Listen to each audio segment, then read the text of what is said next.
మొత్తం మీద ఇవాళ పార్లమెంట్లో అంటే లోక్సభలో వక్ఫ్ బిల్ ప్రవేశపెట్టనున్నారు. దానికి సంబంధించి ప్రధానంగా దేశవ్యాప్తంగా చర్చ జరుగుతూ ఉంది. అంటే అసలు యాక్చువల్గా వక్ఫ్ బోర్డుకు సంబంధించినటువంటి సవరణ బిల్లును ప్రవేశపెట్టడం ద్వారా అక్కడ కేంద్ర ప్రభుత్వం పదే చెప్తా ఉంది 100% సవరణను చేస్తాము, తర్వాత ఈ భూములకు సంబంధించిన వ్యవహారం కానీ మిగతా విషయాలకు సంబంధించినటువంటి వ్యవహారం కానీ ఈ వక్ఫ్ బోర్డుకు సంబంధించినటువంటి వ్యవహారంలో మొత్తం కూడా సవరణలు చేస్తామని చెప్పేసి కేంద్ర ప్రభుత్వం చెప్తా ఉంది. లేదు ఎట్టి పరిస్థితుల్లో చేయడానికి వీల్లేదు, సవరణ చేయడానికి వీల్లేదు అని చెప్పేసి ఇక్కడ ప్రతిపక్షాలు ఆరోపిస్తూ ఉన్నాయి. ఇక ప్రతిపక్షాలకు తర్వాత అటు ఎన్డీఏ ప్రభుత్వానికి మధ్య మాటల యుద్ధం కొనసాగేటువంటి అవకాశం కనిపిస్తూ ఉంది. ఈ కేంద్రానికి సంబంధించి అలా ఉంటే రాష్ట్రంలో మొత్తం మీద బీసీ బిల్లుకు సంబంధించి అంటే ఇక్కడ 42% రిజర్వేషన్లు కల్పించాలి స్థానిక సంస్థల్లో, అటు విద్యా ఉద్యోగాల్లో అనేటువంటి అంశం పైన జంతర్ మంతర్లో, ఢిల్లీలోని జంతర్ మంతర్లో బీసీ సంఘాలు ఇవాళ ధర్నా నిర్వహించనున్నాయి.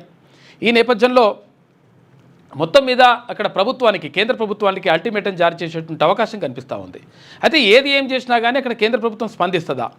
ఇప్పుడు ఆ బీసీ సంఘాలు చేస్తున్నటువంటి ఆ ధర్నాకు సంబంధించి అక్కడ కాంగ్రెస్ పార్టీ అగ్రనేత రాహుల్ గాంధీ, తర్వాత ముఖ్యమంత్రి రేవంత్ రెడ్డి, మంత్రులు కొండా సురేఖ, తర్వాత పొన్నం ప్రభాకర్ గౌడ్, ఇట్లా తర్వాత ఎమ్మెల్యేలు, విప్లు కొంతమంది అందరూ కూడా అక్కడికి వెళ్ళిండ్రు.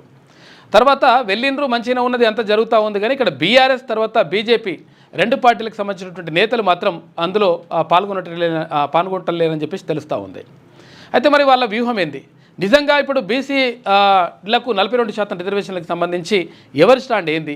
అసలు నిజంగా వీళ్ళు చేస్తున్నటువంటి పోరాటం ఇప్పుడు నిజంగా సరైనదేనా? నిజంగా సరైనటువంటి పోరాటం చేస్తే మరి అవి 42% రిజర్వేషన్లు అమలయ్యేటువంటి అవకాశం ఉందా?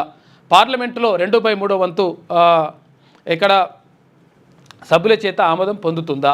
పొందిన తర్వాత అది 9th షెడ్యూల్లో పెడతారా?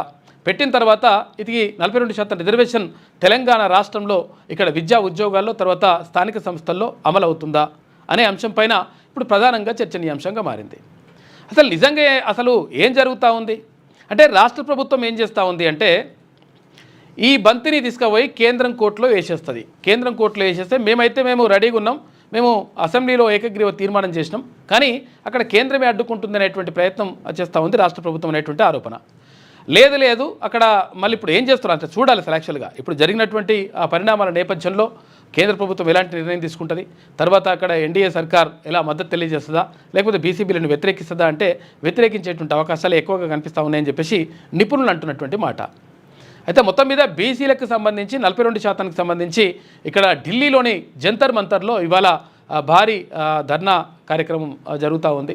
దానికి సంబంధించి మొన్నటి నుంచే సోమవారం మంగళవారం ఇట్లా అందరూ కూడా అక్కడికి వెళ్ళిపోయినరు.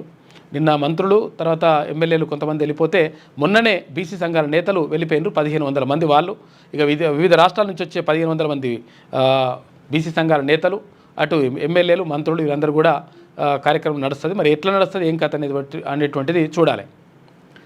ఇక మరోవైపు ఇక్కడ వక్ఫ్ బోర్డుకు సంబంధించినటువంటి అంశం మరోవైపు తెరకొస్తూ ఉంటే ఇక సన్నబియ్యం పంపిణీ ఒక పండుగలా చేసుకున్నామని చెప్పేసి రాష్ట్ర ప్రభుత్వం చెప్తా ఉంది. మరి పండుగలా చేస్తూ ఉందా లేకపోతే ఏం జరుగుతూ ఉంది అనేటువంటి విషయం పైన ఇంకా చర్చ జరగాల్సిన అవసరం ఉంది. అయితే సరే ఒక రకంగా మంచిదే అనుకుందాం సన్నబియ్యం పంపిణీ.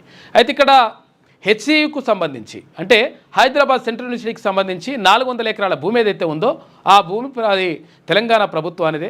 కాకపోతే దాన్ని ఎట్టి పరిస్థితుల్లో మేము ఎవరికీ అమ్మడం లేదు అని చెప్పేసి అక్కడ మంత్రులు తర్వాత ఉప ముఖ్యమంత్రి బట్టి విక్రమార్క చెప్తా ఉన్నారు. నిజంగా అమ్మకపోతే సంతోషం, మరి అమ్మకపోతే రాత్రి 12 గంటలకు 2 గంటలకు పోయేసి మొత్తం అవన్నీ చెట్లను గూలగొట్టేసి 100 బుల్డోజర్లు తర్వాత ఇవేంటి జేసీబీలు పెట్టి అంత పెకిలించేసి ఆగమాగం చేసుడు ఎందుకు అని చెప్పేసి చాలామంది అడుగుతూ ఉన్నారు. అక్కడ ఎలాంటి వన్యప్రాణులు లేవు, మొత్తం కూడా అంతా మామూలు భూమే అని చెప్పేసి కొంతమంది అంటే ప్రభుత్వంలో ఉన్నటువంటి వాళ్ళు అంటూ ఉంటే లేదు 100% అక్కడ జింకలు తర్వాత నెమళ్ళు అనేక రకాలైనటువంటి వన్యప్రాణులు అక్కడ ఉన్నాయి. ఆ వన్యప్రాణులకు కనీసం రక్షణ లేకుండా అయిపోతూ ఉంది. ఎక్కడికక్కడ చెట్లన్నీ కూడా పెకిలించేస్తూ ఉన్నారు. మొత్తం కూడా దాన్ని అడవిని మొత్తం కూడా నాశనం చేస్తూ ఉన్నారు. కాబట్టి వాటికి ఏం చేయాలనో అర్థం కాని పరిస్థితుల్లో అక్కడ జంతువులు వెళ్ళిపోతూ ఉన్నాయని చెప్పేసి చాలామంది పర్యావరణవేత్తలు ఆందోళన వ్యక్తం చేస్తూ ఉన్నారు. ఈ నేపథ్యంలో మొత్తం మీద ఇది డెవలప్మెంట్ చేస్తాం, తర్వాత ప్రజలకే మేలు చేసే విధంగా చేస్తామని చెప్పేసి ముఖ్యమంత్రి రేవంత్ రెడ్డి చెప్తా ఉన్నారు. మరి ఎలాంటి డెవలప్మెంట్ చేస్తారు? నిజంగా ప్రజలకు ఎట్లా మేలు జరుగుతుంది?